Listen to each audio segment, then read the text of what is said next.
සැරට කන්න ආසයට දුන් දදා කන්න මාරම රස චිකන් පිකල් එකක් ගෙනාවා.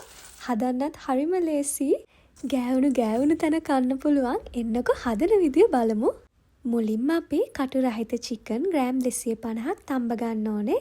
මම මේකට ලුණුවත් දාන්නේ නැහැ. මේ විදිහටම මුලින්ම තම්බ ගමු. ඒක තැම්බෙන අතරේ ඊළඟට අවශ්‍ය දේවල් ලෑස්ති කරගමු. මෙතන තියෙන රම්පේ කරපිංචා, ඊට අමතරව ඉඟුරු, සුදු ලුණු. මම මේ වගේ ඉඟුරු දිග අතට හීනියට කපා ගත්තා. සුදු ලුණු පෙති කපාගෙන තියෙන්නේ. ඊට පස්සේ අමු මිරිස් තියෙනවා. මේ වගේ දෙකට මැදින් පලාගෙන තමයි කපා ගත්තේ. තම්බපු චිකන් කෑල්ල මේ වගේ තීරු ඉරා ගන්න ඕනේ. ඔයාට මේ වැඩේ ගෑරප්පුවකින් කරගන්නත් පුළුවන්. මේ වගේ තමයි තියෙන්නේ. දැන් මේකට කහතේ හැඳි කාලකුයි රසායන ලුණු ටිකකුයි දාගමු. හොඳට මික්ස් කරන් පැත්තකින් තියාගෙන කලින් කපාගත්ත ඉඟුරු සුදු ලුණු ටික දැන් අපි බැදගමු. රන්වන් පාට වෙනකන් මේ ටික අපි බැදගත්තට පස්සේ අයින් කරගෙන ඊළඟට කරපිංචයි රම්පේ බැද ගන්න ඕනේ.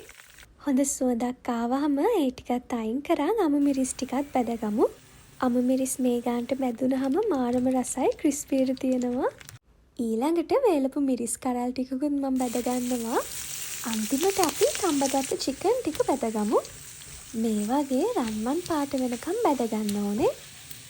මම බැදගත්තු ඔක්කොම ටික එකම භාජනයකට දාගෙන ඒකට මිරිස් කුඩු සහ කෑලි මිරිස් බැදපු පහේ ටිකක් ලුණු රසායන එකතු කරගෙන අන්තිමට මම විනාගිරි තේ හැන්දක් දාගන්නවා. විනාඩියක් මේක හොඳට මික්ස් කරගන්න. කැමති නම් ඔයාට කලින් චිකන් බැදපු තෙල් වලින් ටිකක් මේකට දාගන්න පුළුවන්. ඒ වගේම මිරිස් දාගනිද්දි සැර කන ප්‍රමාණයට දාගන්න. පිරිසිදු බෝතලයකට දාලා ඔයාට මේක සති එකමාරක් විතර ෆ්‍රිජ් එකේ තියාගන්න පුළුවන්. හදලා බලලා රස කොහොමද කියන්නකෝ.